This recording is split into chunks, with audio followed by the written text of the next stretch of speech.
सम्राट। ठीक है, अब महान क्यों कहा जाता है? क्योंकि इसने किसी का बुरा नहीं चाहा।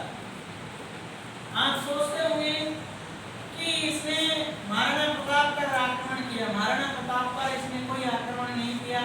महाराणा प्रताप से लड़ाई लड़ी मानसिंह। इसने लड़ी मानसिंह। हो सकता है उनकी कोई पर्सनल दुश्मनी हो, लेकिन आज क्या है, मैंने बेटा दिया जाता है, बैठ जाता है, कोई बात नहीं। एक अच्छा शासक के बारे में अच्छी पढ़नी चाहिए। इसके 9 रत्न थे, उनमें 3 मुस्लिम थे और बाकी 6 कौन थे? हिंदू। तो अब ये हिंदुओं का बुरा कर ही नहीं सकता, क्योंकि 9 रत्न जहाँ 6 का बहुमत होता है मंत्री। नवरत्न का मतलब मंत्री, बड़े बड़े पद। अब देखिए 1556 में जब ये दिल्ली पर आया, इसका क्या है कि इसका एक बैरम का नाम था जो संरक्षक था। क्या नाम था उसका? बैरम था। ये क्या था? बड़ा कलाकार आदमी था। ये सोचता था कि अकबर की जगह में नहीं शासन करूं, बहुत ज्यादा दखलंदाजी करने लग गया। अब ये बैरम का कौन है आपको पता हो? बताऊं? इसका गुरु भी है, लेकिन एक बहुत बड़े कवि लेखक के पिता भी, उनका नाम था अब्दुल रहीम खान। अब्दुल रहीम नाम सुना होगा? रहीम जी के दोवे रहीम धागा प्रेम।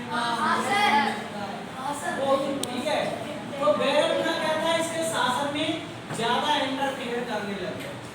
तो इसने बैरम खां से कहा, आप जाइए और मक्का मदीना की यात्रा कर लीजिए, मुझे शासन करने दीजिए। ठीक है, अब उसको 2-3 लोगों से टक्कर मिली।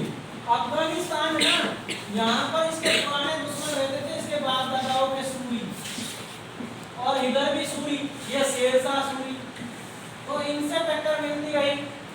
चित्तौड़ का जो राजा था उससे टक्कर मिलती गई। कई बार महाराणा प्रताप से खूब अच्छी टक्कर भिड़ंत हुई। तो वो हम ये कह सकते हैं, वो तो चलो अकबर से नहीं हुई, सीधी लड़ाई कभी नहीं लड़ी अकबर। उज्बेक विद्रोह को दबाने के लिए 1568 में सिसोदिया की राजधानी चित्तौड़ और 1569 में रणथंभौर पर कब्जा कर लिया। क्योंकि जब इसके पापा छोड़कर चले गए थे जगह को, कौन? हुमायूं। तो हुमायूं के चले जाने के बाद रणथंभौर और चित्तौड़ इनके हाथ से निकल गया था। तो इसने 1569 में दोनों पर कब्जा कर लिया, चित्तौड़ पर भी कर लिया और रणथंभौर पर भी कर लिया। फिर इसने बंगाल और उड़ीसा को भी 1579 से 1580 में, ये बंगाल और उड़ीसा का क्षेत्र है, ठीक है, इसको भी 1579 से 79 से लेकर 1580 में जीत लिया। अब ये जीतने चाह रहा था दक्षिण। सुनिए, तो दक्षिण में इसने इतना हाथ नहीं रखवाया, क्योंकि दक्षिण में ये देख रहा था कि अगर मैं ज्यादा लड़ाई लड़ूंगा तो पूरा खजाना खाली हो जाएगा। ठीक है, तो इसका दक्षिण में इतना ज्यादा हस्तक्षेप नहीं रहा। चंदेरी तक, अहमदनगर तक, महाराष्ट्र तक ज्यादा से ज्यादा इसका हस्तक्षेप। जहांगीर, ठीक है, अब बंद कर दे रे।